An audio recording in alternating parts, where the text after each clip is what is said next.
Hello, इस सम में हमें फाइंड करना है ratio of areas of two triangles.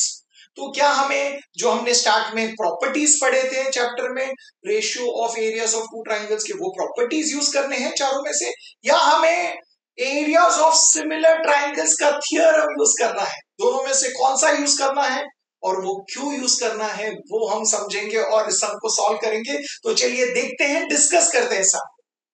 क्या दिया है यहाँ पे? सबसे पहले दिया है ratio of corresponding sides of two similar triangles is 3:5।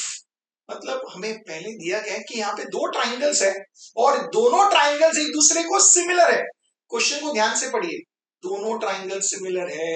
Okay, triangle similar है और इन दोनों सिमिलर ट्राइंगल्स के एरिया का रेशियो हमें ढूंढना है। तो हमें एरियाज ऑफ सिमिलर ट्राइंगल्स ये थियरम यूज करना होगा। तो आप समझे ना क्यों हम प्रॉपर्टी नहीं यूज कर रहे हैं और theorem of areas of similar triangles use कर रहे हैं? बिकॉज यहाँ पे ट्राइंगल्स सिमिलर है और उनके एरिया का रेशियो। तो ये समझना बहुत जरूरी है कि हम वो थियरम क्यों अप्लाई कर रहे हैं। ओके, और यहाँ पे हमें जो ट्राइंगल्स है, जो सिमिलर ट्राइंगल्स है, उनके साइड्स के रेशियोज दिए हैं 3:5। बट क्या हमें ट्राइंगल का नाम दिया है? नहीं दिया है। ओके, तो साइड्स के रेशियो दिए हैं, तो साइड्स क्या लें? तो चलिए हमें इसे एज्यूम करना होगा। तो हम एक ट्राइंगल के साइड को S1 लेते हैं और दूसरे को लेते हैं S2। तो करस्पॉन्डिंग साइड हम S1 और S2 लेंगे और हमें एरिया की जरूरत है। तो हम क्या लें?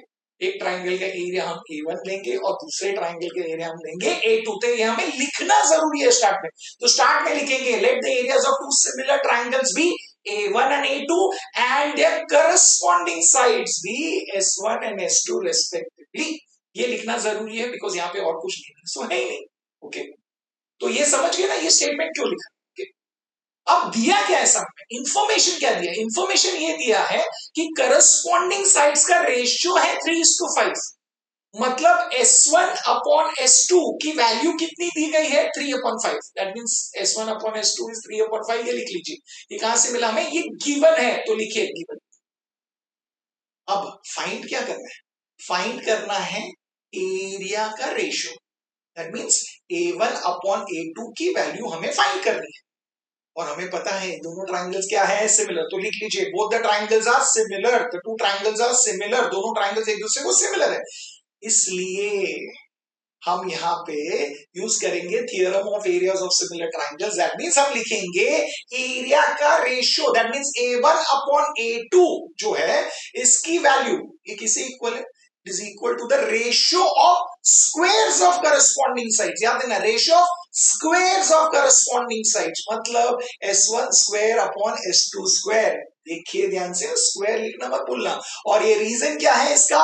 Theorem of areas of similar triangles. Okay, अब आप बोलोगे बहुत सिंपल है, हमें सिर्फ वैल्यू सब्स्टिट्यूट करना है। तो लेफ्ट हैंड साइड में तो हम लिखेंगे A1 अपॉन A2, तो उसे रख लीजिए।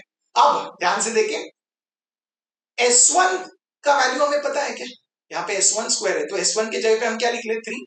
याद रखना, हमें S1 की वैल्यू नहीं दी गई, S2 की वैल्यू नहीं दी गई है, हमें S1 अपॉन S2 की वैल्यू दी गई। मतलब S1 और S2 का रेशियो दिया है 3:5।